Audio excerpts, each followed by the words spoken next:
They said he came out of the fog. No footprints behind him. No luggage, no name. Just a whisper. My world. It's gone. That was the night everything changed for the town of Coldwater. A quiet farming settlement that hadn't seen a stranger in months. Until Samuel Hawthorne appeared. It was October 13th, 1893.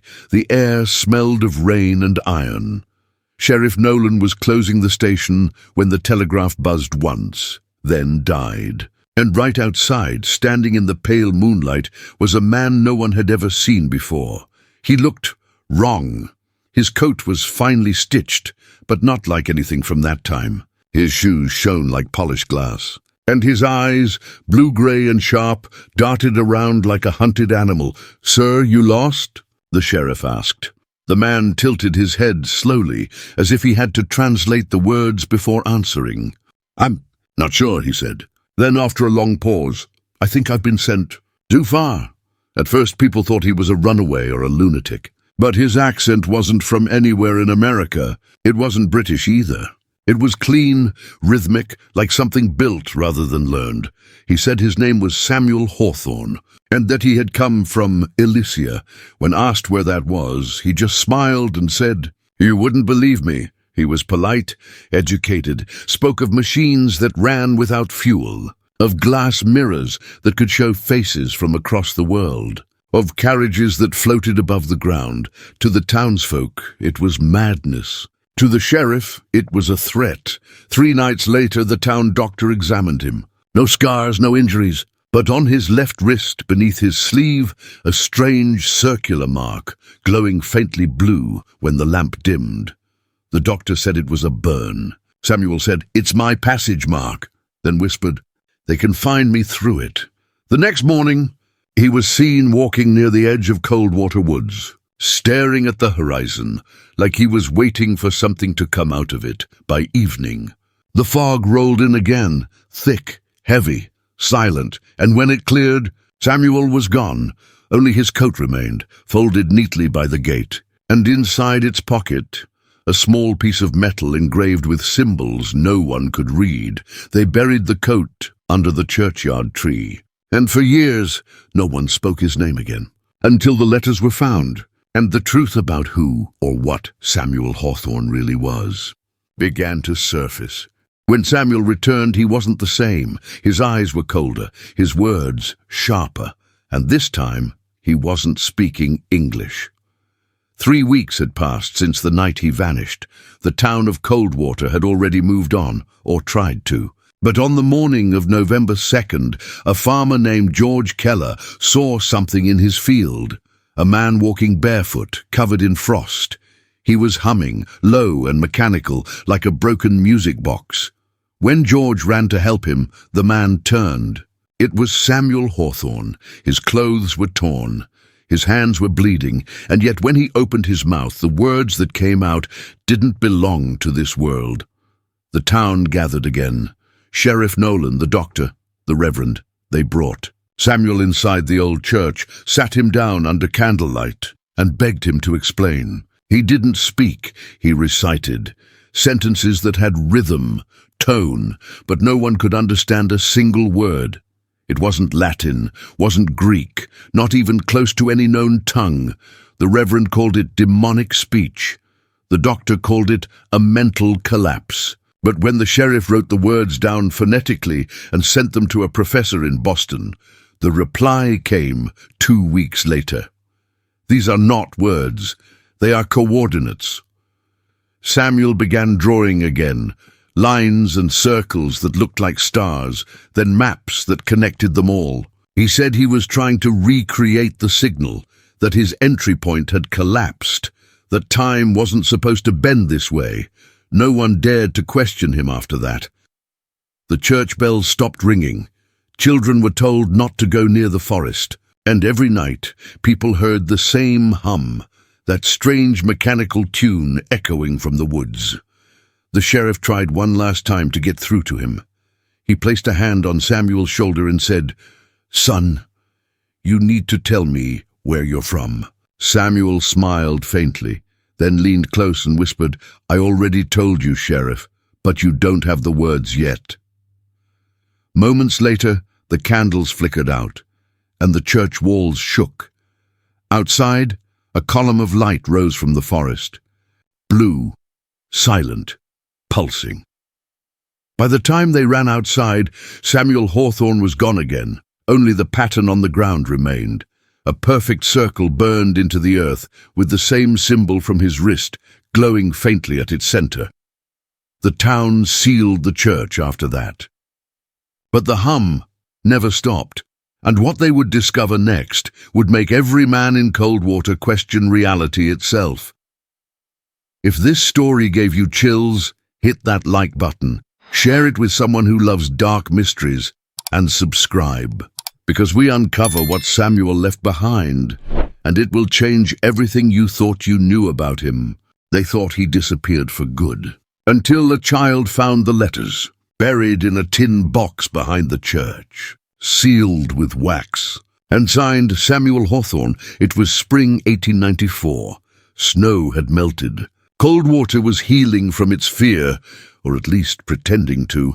Then a boy named Eli Turner, digging for worms near the churchyard tree, hit something solid, a rusted tin box. When the sheriff opened it, inside were 12 letters, folded tight, and each one dated before Samuel ever appeared in town. Impossible. The handwriting was elegant, precise. Each letter started the same way. To whoever finds this, I've already met you. The first few lines made little sense. He wrote of time fragments, resets, and the loop that keeps failing. But the further they read, the stranger it got. He described the town, the church, the sheriff, the fog, every detail exactly as it was. Then one letter ended with a chilling line. If you are reading this, the correction has begun. Letter number 7 contained diagrams, circles, coordinates, and a symbol identical to the mark on his wrist. In the margins he had scribbled frantic notes. Don't trust the mirror. They come through reflections. They wear familiar faces. The doctor thought it was delusion. The reverend called it prophecy. But the sheriff, he remembered the light in the forest. He took the letters to Boston, to a linguist, a physicist, anyone who would listen. But by the time he returned, Coldwater was silent. No people, no animals, just the hum. Inside the church, the sheriff found something new. On the pulpit, Samuel's journal.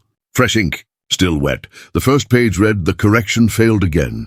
I'm trapped between versions. Every time I return, it restarts." And beneath the words, a rough drawing of the sheriff's own face with one eye blacked out. He slammed the journal shut. The pages hummed, not metaphorically, literally, like a faint vibration in the air. He tried to burn them. They wouldn't burn. That night the church caught fire. No one saw who lit it. But the next morning, in the ashes, they found one thing untouched, a letter addressed to the Next Observer. No one dared to open it.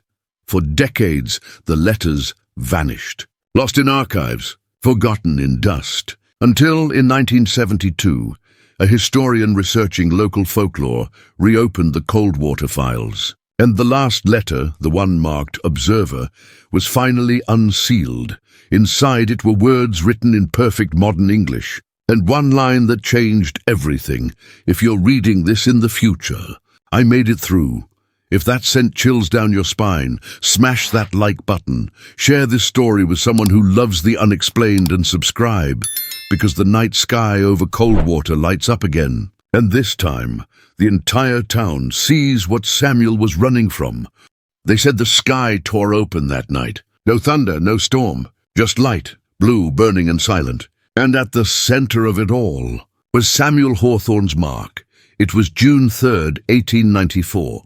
Coldwater had fallen quiet again. Most families had moved. Those who stayed learned not to talk about Samuel, or the hum that came every night from the woods. But that evening, around 9:17 p.m., the ground began to tremble. Windows rattled, candles flickered, and then the sound stopped. Total silence. Even the crickets went still. Then the light came. A column of blue fire shot up from the forest, straight into the sky, splitting the clouds like paper. But it wasn't fire. It didn't flicker. It moved, like liquid electricity, rising and falling in perfect rhythm. The sheriff, standing on his porch, saw figures inside the light, shifting, human-like silhouettes that pulsed in and out of focus. He grabbed his rifle and ran toward the woods. By the time he reached the clearing, the ground was covered in ash, yet nothing burned, and there, in the center, was the symbol from Samuel's letters, glowing deep into the earth like molten glass. The sheriff shouted Samuel's name. No answer. Just the hum, deeper now, vibrating through the air, through his bones. Then he saw something move. A man standing at the edge of the clearing, clothes tattered, face half lit by the glow. It was Samuel. He was older, or maybe younger. His features shifted like ripples on water. "Samuel!" the sheriff yelled. But Samuel raised a hand, trembling, and said one word, "Run!" Before the sheriff could react, a second light burst open beside them. The air folded in on itself, like reality tearing at the seams. Shapes stepped out, not fully visible, as if wrapped in smoke and reflection. The sheriff fired. The bullet froze midair, hung there, then melted. He fell to the ground, clutching his ears, as a voice echoed through the clearing, not from Samuel, but from everywhere. The correction has failed. The sequence must restart. And then, just like that, everything went black. The next morning, farmers found the sheriff's rifle buried in the soil, bent like it had been tied in a knot. No body, no footprints, just that same mark, burned deeper, wider, brighter. Coldwater was abandoned after that. No one dared return. And for nearly 80 years, the town vanished from maps, as if it had never existed, until satellite images from 1972 revealed something strange, a circular scar in the forest that glowed faintly blue at night. If you're still watching this with your lights off, hit that like button, comment what you think Samuel was running from, and subscribe, because we uncover the government files that were never meant to be seen, and the truth hidden inside the forbidden archives. They said the Coldwater incident was buried forever, but someone kept the files, locked away, stamped with 2 words, temporal rift. It was 1972, nearly 80 years since Samuel Hawthorne vanished for the last time. The world had changed, rockets, satellites, men on the moon. But in one forgotten government basement, a file marked Coldwater refused to stay quiet. A young historian named Dr. Miriam Holt, working through declassified archives for a university project, stumbled across it by accident. A dusty brown envelope, wedged between weather reports and war records. But the label caught her eye. Project Elysia. Subject S. Hawthorne status. Unresolved inside were black and white photographs, a few burnt pages of Samuel's journal, and a typed report labeled Rift Phenomenon Field 7. The report described the Coldwater Light event of 1894 in terrifying detail. Witness statements, topographical sketches, even coordinates. But what chilled her most were the last few lines of the investigator's notes, physical evidence retrieved from site. One human tooth, unrecognizable metallic residue, and unknown frequency still detectable beneath soil. Recommend containment. Miriam checked the coordinates. It wasn't just cold water. The location was off by 0.7 degrees, pointing to a restricted area now under military control. The name of that site? Hawthorne Station. She dug deeper. Over the next week, Miriam tracked down the descendants of Coldwater survivors. Most refused to speak. One old man, trembling, finally did. He said his grandfather used to tell stories about the night the sky sang, about a stranger who said he came from a world where time could fold. Then the man leaned closer and whispered, "They said the government took his body." But he wasn't dead. He was asleep. Miriam returned to the archives. But the Elysia file was gone.